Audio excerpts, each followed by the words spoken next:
देखो, ये राहुल गांधी जी ने जो कहा है वो क्या आर्मी के बारे में नहीं कहा है, देश के फौज के बारे में नहीं कहा है, या देश के प्रधानमंत्री के बारे में भी नहीं कहा होगा, ना राष्ट्रपति के बारे में कहा है। आप जो घर घर में सिंदूर बांटने जा रहे हो, कौन सा पराक्रम आपने किया है भाई? पराक्रम तो आर्मी ने किया है। आपके घर के दरवाजे के बाहर सिंदूर का पेड़ लगा दिया आपने। तो आप ये राजनीतिक फायदा लेने का काम जो आप कर रहे हो, तो आपको जवाब तो देना पड़ेगा। आपने जिस ढंग से प्रेसिडेंट ट्रंप के दबाव में आकर युद्ध विराम किया है, देश को पूछा था आपने? पार्लियामेंट को पूछा था आपने? हमारी फौज आगे निकल चुकी है, पीओके लेने की बात चल रही है। आपके डिफेंस मिनिस्टर बोल रहे हैं पीओके अभी 2 दिन में आ जाएगा, और आपने प्रेसिडेंट ट्रंप के दबाव में आकर आप झुक गए। आप झुक गए। हिंदुस्तान कभी इस प्रकार से झुका नहीं था, आप झुक गए। तो आपको क्या कहेंगे? देश के लीडरशिप अगर इस प्रकार से झुक गई है किसी के सामने, तो उसे सरेंडर होना ही बोलते हैं। अब ये हम नहीं बोल रहे, अब पुतिन ने भी कहा है। तो पुतिन पाकिस्तान का एजेंट है क्या? अब मेरे पास वो खबर है, पुतिन ने भी कहा है ना कि आप देखिए, रशिया के अखबार देखिए, गार्डियन देखिए, प्रेसिडेंट ट्रंप और पुतिन में जो चर्चा हुई है उसमें प्रेसिडेंट ट्रंप उनको कहता है, पुतिन को, मैंने वार रुकवा दी, और पुतिन उसकी पुष्टि करता है कि प्रेसिडेंट ट्रंप ने वार रुकवा दी। तो आप पुतिन को बोलिए पाकिस्तान का एजेंट है। आपने पूरे विश्व में हमारे प्रतिनिधि मंडल भेजे, उसका हमने स्वागत किया, हमारे भी एक प्रतिनिधि उसमें थे। लेकिन क्या हो गया आपने देखा? पाकिस्तान को आर्थिक दृष्टया सक्षम बनाने के लिए ऐसे ऐसे देश आगे आए हैं, इसके बारे में हिंदुस्तान के विदेश नीति बनाने वाले ने सोचना चाहिए। पाकिस्तान को आईएमएफ हो, जो एशियन डेवलपमेंट बैंक है, $800 मिलियन दिया पाकिस्तान को, और वो बैंक के प्रेसिडेंट 2 दिन पहले मोदी जी को मिलकर गए थे, और मोदी जी ने उनको कहा था कि अगर पाकिस्तान को आप इस प्रकार से पैसा दोगे तो पाकिस्तान उसका इस्तेमाल टेररिज्म के लिए करेगा। उसके बावजूद, विश्व गुरु कहने के बावजूद, पाकिस्तान को एडीबी बैंक ने 800 मिलियन डॉलर दे दिया है।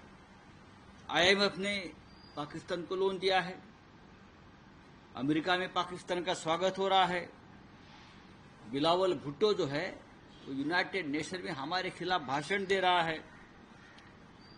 हमारा डेलीगेशन 27 मई को कुवैत गया। हमारा डेलीगेशन 27 मई को कुवैत में चला गया, और 28 मई को कुवैत ने पाकिस्तान के वीजा पर जो बैन लगाया था 19 साल से, वो हटा दिया। यह हमारी उपलब्धि है। तो सवाल तो देश की जनता पूछेगी, सांसद पूछेंगे, नेता पूछेंगे। तो आपको डर क्यों लगता है? जवाब दीजिए। आपको सिंदूर का पेड़ लगाने से अच्छा है आप हम सबको बुलाइए, ऑल पार्टी के नेताओं को, और जो सवाल हमारे मन में है उसका जवाब दीजिए। उसी को तो डेमोक्रेसी कहते हैं ना। प्रधानमंत्री सवालों से भाग जाएंगे, और हम अगर कुछ सवाल या जवाब करेंगे तो आप हमको देशद्रोही कहेंगे। लेकिन विश्व में भारत की किरकिरी हो रही है। G7 में हिंदुस्तान को नहीं बुलाया, क्यों नहीं बुलाया, उसका जवाब मोदी जी दे सकते हैं, और मोदी जी भी नहीं जाना चाहते उधर, इसलिए कि वहां ट्रंप है। अगर ट्रंप ने मोदी जी के सामने बोल दिया, अगर ट्रंप ने मोदी जी के सामने ही मंच से बोल दिया कि मैंने वार रुकवाई है, तो क्या मोदी मंच पर खड़े होकर ट्रम्प का मुंह दबाएंगे? नहीं नहीं नहीं नहीं, ऐसा नहीं हुआ, हिम्मत है? अगर हिम्मत नहीं है तो ऐसी लीडरशिप को सरेंडर हुआ ऐसे ही बोला जाता है। बोलिए सर। वहीं हम Elon Musk versus Donald Trump चल रहे थे लगातार, एक दूसरे में वो आप दोस्ती टूट गई लग रहा है। अभी देखो, अमेरिका की जो हमारे विदेश नीति से उसका कोई संबंध नहीं है, देश से संबंध है। हम देखेंगे गौतम अडानी और मोदी की दोस्ती कब टूटती है। एलन मस्क एक होशियार आदमी है, पॉलिटिशियन है, इंटेलिजेंट आदमी है, सिर्फ पैसा नहीं कमा रहा है और भी कुछ अच्छा काम कर रहा है।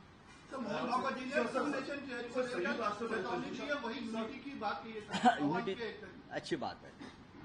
संयुक्त राष्ट्र परिषद पाकिस्तान को अध्यक्ष और उपाध्यक्ष पद की दी गई है। मैंने तो ये तो कहा ना, विदेश नीति काफी मैंने मैंने कहा है कि यूनाइटेड नेशन का जो टेररिज्म के खिलाफ जो एक कमेटी है उसका वाइस प्रेसिडेंट अमेरिका को बनाए।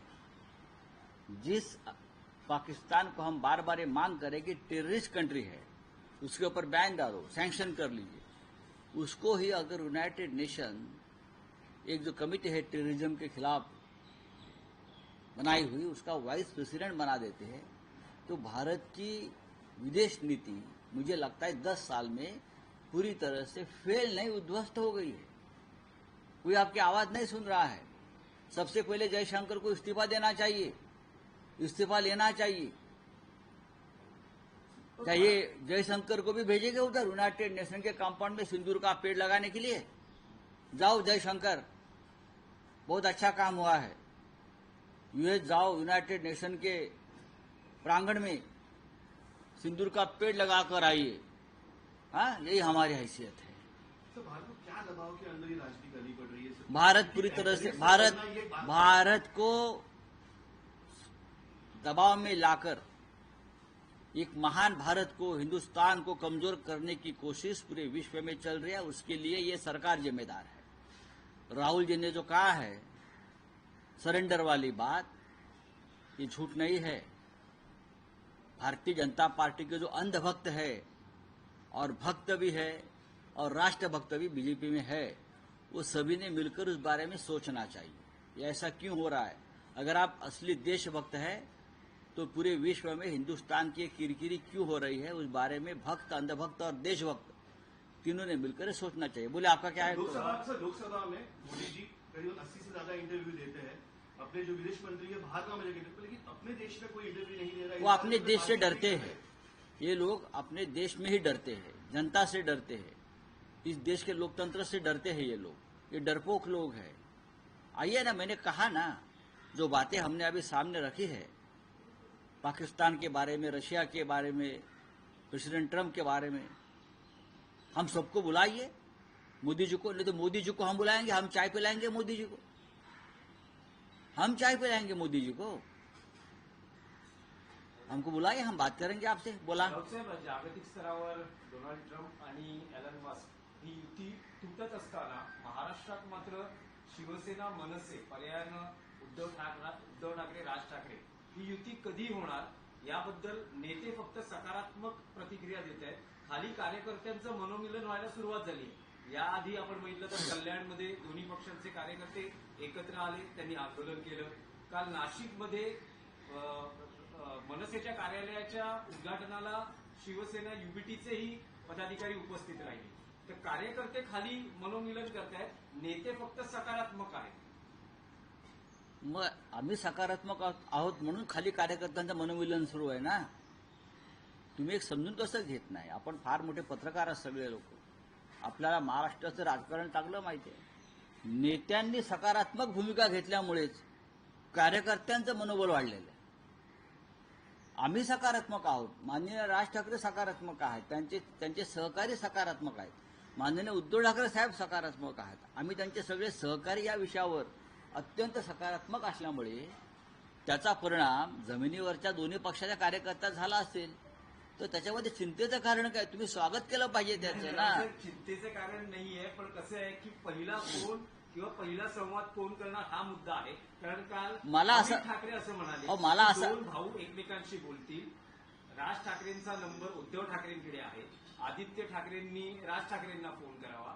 तर आता मुद्दा काय फक्त माझा असा अहंकार आहे. किंवा इगोचा राहिलाय? बघा, ही जी मुलं आहेत सगळी त्यांच्या जन्माच्या आधीपासून हे दोन भाऊ आहेत ना. मी त्या दोघांनाही पाहिलंय. आणि जाहीरपणे तर आता मी 10 मिनिटांनी राज ठाकरे यांना फोन करतोय किंवा 10 मिनिटांनी मी उद्धव ठाकरेंना फोन करतोय असं काय सोशल मीडियावर सांगून तर कोणी एकमेकांना फोन करत नाही. काय सांगावं, फोन झाले सुद्धा असतील. तर तेच विचारायचं, फोन झाले अरे, आहेत पण का? काय तुम्हाला बघा, मी वारंवार म्हणालो, तुम्हाला फळ दिसल्याचे कारण आहे ना. ज्याला तुम्ही फ्रुटफुल टॉक म्हणता, बरं का, तुम्हाला फळ दिसेल ना. तुम्हाला फळ झाडावरती यायला आधी बी लावावं लागतं, मग पाणी घालावं लागतं, मग रोपटं वाढवावं लागतं, मग फांद्या येतात. अशा अनेक प्रक्रियातून फळ येतं. त्या प्रक्रियेला सुरुवात झालेली आहे. आणि मला पूर्ण खात्री आहे की काही दिवसांनी तुम्ही म्हणाल खूपच झाडाला फळं आली आहेत, एवढी लवकर फळं आली कशी. फळं येतील ना, फळं येतील. त्यामुळे अमित ठाकरेंनी तुम्हाला शिवतीर्थ कॅफेटेरियाचंही आमंत्रण दिलं आहे की जसं पुस्तक पाठवलं जाऊ शकतं तर मग संजय राऊत स्वतः का नाही येत तिचा प्रस्ताव. बघा, असं आहे की अमित ठाकरे यांना मी त्यांच्या जन्मापासून पाहिलेलं आहे. गोड मुलगा आहे. जसा आमचा आदित्य आहे तसा अमित आहे. आणि त्याची विधानही फार गोड आहेत. त्याच्या मनामध्ये जी भावना आहे त्या भावनेचं मी त्याचा काका म्हणून स्वागत करतो. आणि फार छान ते त्यांची हल्ली विधानं फार चांगली आहेत. आदित्यचं भूमिका फार उत्तम आहे. आता तुम्हाला मनोमिलन म्हणजे अजून काय मनोमिलन हवंय? मग होईल ना. मी कॅफेमध्ये नाही, मी घरी जाईन.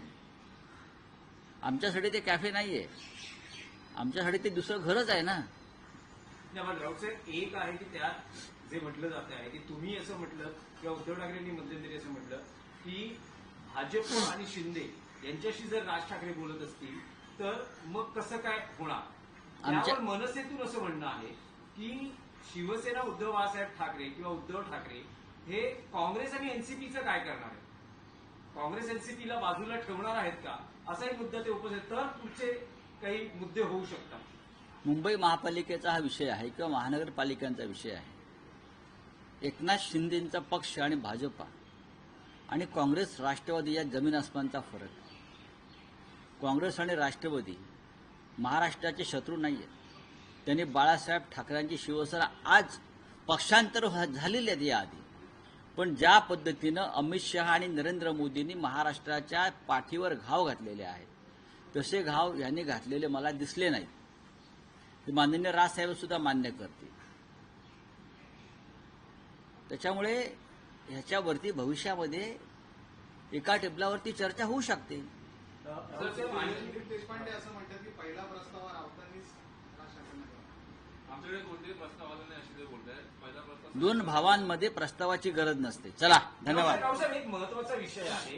काल सुप्रिया सुळेंची पत्रकार परिषद झाली, त्यात त्यांनी असं म्हटलेलं आहे की सर्वपक्षीय खासदार हे विदेश दौऱ्यावर भारताची बाजू मांडण्यासाठी गेले असताना अधिवेशनाची मागणी करणं कितपत, म्हणजे घाईघाईनं अधिवेशनाची मागणी करणं कितपत योग्य आहे. आणि मी स्वतः परदेशात होते या शिष्टमंडळात, त्यामुळे मी स्वाक्षरी करू बरोबर, मीही शकतो. तेच शरद पवारांचंही तेच म्हणणं आहे की पहिला देश आहे आणि त्यानंतर बाकीचे मुद्दे.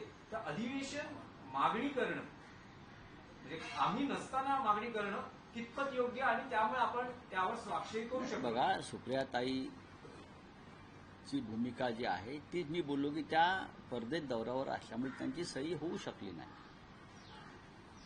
पण सातत्यानं त्या सुद्धा या विषयावरती एक भूमिका व्यक्त करतायत. शरद पवार साहेब एक भूमिका व्यक्त करतात. आता आमचेही जे खासदार होते ज्यांनी सह्या केलेल्या आहेत त्या सगळ्याच पक्षाचे खासदार डेलिगेशनमध्ये होते ना. तरी त्यांच्या पक्षाच्या प्रमुखांनी सही केली आहे किंवा खासदारांनी सही केलेली आहे. सर्वच पक्षांचे खासदार हे दौऱ्यावर होते. शिवसेनेच्या सदस्य होत्या, काँग्रेस, तृणमूल काँग्रेस, आप, डीएमकेच्या सुद्धा त्या प्रमुख होत्या. अनेक जण होते तिथे आणि सगळ्यांच्या सह्या झालेल्या आहेत. आता त्या आलेल्या आहेत देशामध्ये या विषयावर त्यांच्याशी आम्ही चर्चा करू. सर रावसाहेब, काल समृद्धी महामार्गाच्या शेवटच्या टप्प्याचं जेव्हा लोकार्पण झालं त्यावेळेस मुख्यमंत्री देवेंद्र फडणवीस, उपमुख्यमंत्री एकनाथ शिंदे, अजित पवार यांनी एकत्र गाडीतून ड्राईव्ह केलं. हे का प्रथम झालंय का? नाही, पहिल्यांदा हे एकनाथ शिंदेनी ड्राईव्ह केलं, मग फडणवीसांनी केलं आणि अजितदादा हे मागच्या सीटवर बसून दोघं कशी ड्रायव्हिंग करतात हे पाहत होते. हो. मग त्याच्यात तुमचं अपेक्षा काय? मी काय उत्तर द्यावं? राज्य सरकारच्या गाडीचंही तसंच काही आहे. राज्य सरकारची गाडी खिळखिळी आहे बरं का.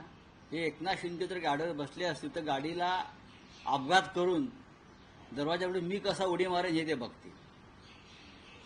देवेंद्र फडणवीस म्हणतील मी यांना गाडीतनं ढकलून मी कशी आखी गाडी ताब्यात घेतोय हे पाहतील. आणि जो पाठी बसलेला जो नेता आहे बरं का, तो दोघेही बाहेर पडल्यावरती मी सीटवरती उडी मारून ड्रायव्हिंग सीटला मीच कसा बसेन हा विचार करत असेल. या तिघांमध्ये तुम्ही मला सांगू नका, मी जास्त ओळखतो. धन्यवाद. सर महायुती एकजूट